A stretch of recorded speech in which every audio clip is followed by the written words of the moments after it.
1962 भारत की आजादी को अभी सिर्फ 15 साल हुए थे। देश उम्मीदों से भरा था और दुनिया में एक नई पहचान बना रहा था। लेकिन हिमालय की बर्फीली सीमाओं पर कुछ ऐसा हो रहा था जिसे बहुत कम लोग समझ पा रहे थे। और जब अक्टूबर 1962 में युद्ध शुरू हुआ तो सिर्फ कुछ हफ्तों में भारत को एक ऐसी हार का सामना करना पड़ा जिसने पूरे राष्ट्र को झकझोर दिया। लेकिन असली सवाल युद्ध के बाद पैदा हुआ, क्या यह सिर्फ एक सैन्य हार थी या इसके पीछे कहीं बहुत पहले से शुरू हुई ऐसी गलतियां थीं जिन्हें समय रहते स्वीकार नहीं किया गया। युद्ध के बाद भारतीय सेना ने अंदर ही अंदर एक गहरी जांच शुरू की। इसी जांच से एक बेहद महत्वपूर्ण दस्तावेज सामने आया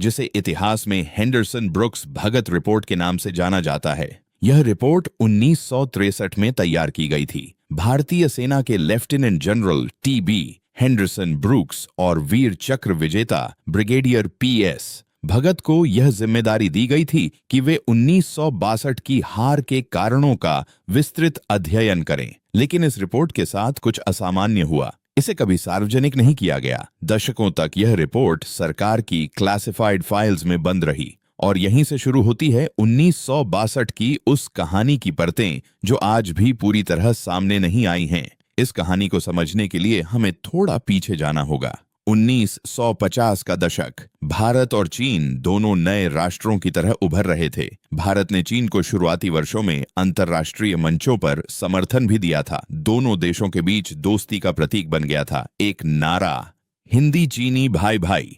लेकिन इसी समय हिमालय के पार एक बड़ा भू राजनीतिक बदलाव हो रहा था। 1950 में चीन ने तिब्बत पर नियंत्रण स्थापित कर लिया। अब पहली बार भारत और चीन सीधे सीमा साझा करने लगे और यहीं से सीमा विवाद धीरे धीरे गहराने लगा। 1959 में तिब्बत में विद्रोह हुआ और दलाई लामा भारत आ गए। इसके बाद चीन और भारत के रिश्तों में तनाव तेजी से बढ़ने लगा। सीमा पर छोटी छोटी झड़पें शुरू हो गईं। लेकिन दिल्ली में अभी भी यह विश्वास था कि यह तनाव एक बड़े युद्ध में नहीं बदलेगा। इसी दौरान भारत ने एक नई नीति अपनाई जिसे इतिहास में फॉरवर्ड पॉलिसी कहा जाता है। 1961 में इस नीति के तहत भारतीय सेना को निर्देश दिया गया कि सीमा के विवादित क्षेत्रों के पास छोटे छोटे पोस्ट बनाए जाएं ताकि भारत अपनी उपस्थिति स्पष्ट कर सके। कागज पर यह नीति मजबूत लगती थी, लेकिन जमीन पर इसके सामने गंभीर चुनौतियां थीं। हिमालय का इलाका बेहद कठिन था। कई जगहों तक सड़कें नहीं थीं। सप्लाई पहुंचाना बेहद मुश्किल था। कुछ पोस्ट ऐसे स्थानों पर बनाए गए जहां तक सैनिकों को कई दिनों तक पैदल चलकर पहुंचना पड़ता था। भारतीय सेना के कई वरिष्ठ अधिकारियों ने उस समय लॉजिस्टिक्स और तैयारी को लेकर चिंता जताई थी, लेकिन राजनीतिक नेतृत्व का मानना था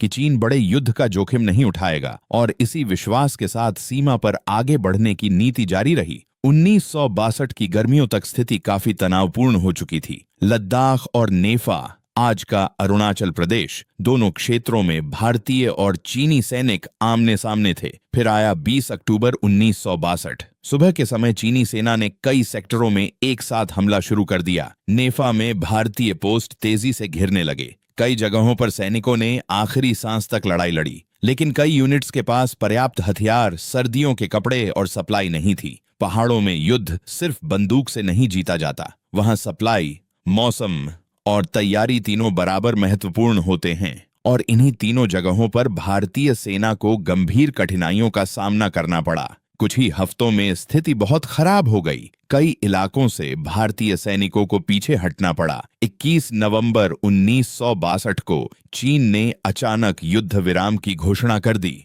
लेकिन तब तक भारत की प्रतिष्ठा को गहरी चोट लग चुकी थी। देश के भीतर एक ही सवाल था, यह सब हुआ कैसे? इसी सवाल का जवाब खोजने के लिए 1963 में भारतीय सेना ने आंतरिक अध्ययन शुरू किया। Lieutenant general Henderson Brooks and brigadier P S. Bhagat को इस अध्ययन की जिम्मेदारी दी गई। उन्होंने युद्ध से पहले लिए गए फैसलों, कमांड संरचना और सैन्य तैयारी की स्थिति का गहराई से विश्लेषण किया। इस रिपोर्ट में विशेष रूप से फॉरवर्ड पॉलिसी के प्रभावों की समीक्षा की गई। रिपोर्ट ने यह संकेत दिया कि कुछ सैन्य पोस्ट ऐसे स्थानों पर स्थापित किए गए जो रणनीतिक रूप से कमजोर थे और जिन्हें बनाए रखना बेहद कठिन था। रिपोर्ट में कमांड सिस्टम और निर्णय प्रक्रिया को लेकर भी कई गंभीर सवाल उठाए गए थे। लेकिन जब यह रिपोर्ट पूरी हुई तो उसे तुरंत सार्वजनिक नहीं किया गया। सरकार ने इसे क्लासिफाइड घोषित कर दिया। आधिकारिक तौर पर कहा गया कि रिपोर्ट में ऐसे सैन्य विवरण हैं जो राष्ट्रीय सुरक्षा के लिहाज से संवेदनशील हैं। समय बीतता गया, लेकिन रिपोर्ट फिर भी सार्वजनिक नहीं हुई। इतिहासकारों और पत्रकारों ने बार बार मांग की कि इस रिपोर्ट को जारी किया जाए ताकि देश 1962 की घटनाओं से पूरी तरह सीख ले सके। संसद में भी कई बार यह मुद्दा उठा, लेकिन हर बार सरकार का जवाब लगभग एक जैसा था।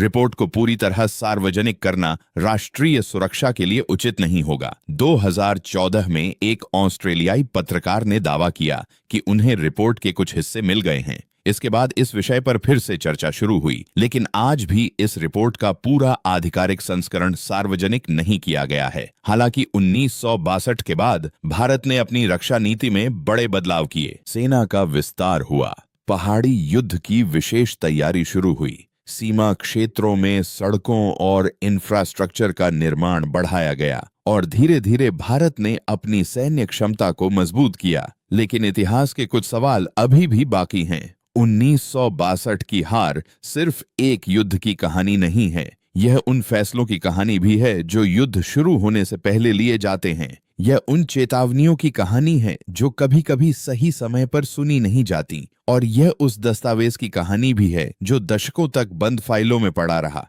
क्योंकि कभी कभी इतिहास की सबसे महत्वपूर्ण कहानियां युद्ध के मैदान में नहीं, बल्कि उन फाइलों के अंदर छिपी होती हैं जिन्हें दुनिया देखने से पहले दशकों तक इंतजार करना पड़ता है। और शायद 1962 की सच्चाई भी उन्हीं फाइलों में अब तक पूरी तरह बंद है।